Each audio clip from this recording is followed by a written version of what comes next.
Il problema è la tutela ambientale. Abbiamo un sito contaminato che continuerà a contaminare la nostra falda ed inquinare la nostra acqua, non soltanto per questi anni, ma per i prossimi 100-200 anni.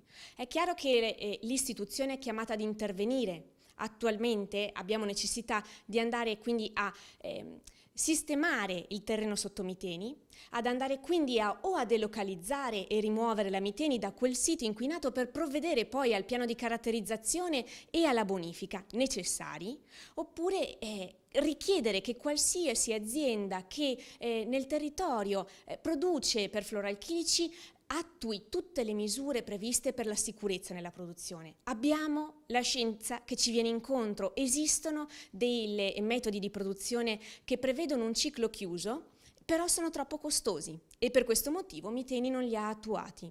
Questo è gravissimo perché anzitutto le nostre aziende devono ritornare a tenere da conto, a curare il nostro ambiente, perché non possono utilizzare la nostra acqua e compromettere la nostra acqua interrompendo quello che è il ciclo fondamentale per cui l'acqua serve ad abbeverare noi e i nostri animali e soltanto dopo per l'industria. Questo inquinamento ha comportato per le casse del pubblico delle spese ingentissime per quanto riguarda la parte dei biomonitoraggi, per quanto riguarda l'ambiente, per quanto riguarda l'approvvigionamento di acqua buona. È giusto far valere il principio europeo di chi inquina paga. Non deve essere il pubblico, non devono essere i cittadini e soprattutto quei cittadini che hanno pagato ad esempio con la contaminazione del sangue con i FAS. E pertanto deve essere il privato. Deve essere il privato chiamato a pagare, come è già accaduto negli Stati Uniti d'America, dove per inquinamenti simili l'azienda ha tirato fuori migliaia e migliaia, centinaia di migliaia di dollari. Quindi è giusto che le autorità, la regione in particolare dove è accaduto il misfatto, faccia una causa civile e chieda i danni alla Miteni, perché è giusto che venga applicato il principio europeo chi inquina paga.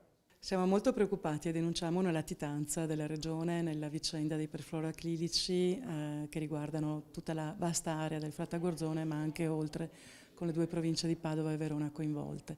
Abbiamo la documentazione, sempre più frequentemente vediamo questo slittamento in avanti dei termini, la mancanza delle risposte, il ritardo nelle risposte e oggi anche una comunicazione che arriva direttamente dal Ministero dell'Ambiente che ci dice che c'è stato un ulteriore tentativo di far slittare i termini per il fatto di giustificarlo con una firma che non era pertinente e che invece aveva tutti i crismi della legalità. Quindi ancora una volta diciamo il Governo e il Ministero ci sta mettendo l'anima sul tema della sanità in Veneto, particolarmente per le problematiche connesse con la salute di questi cittadini.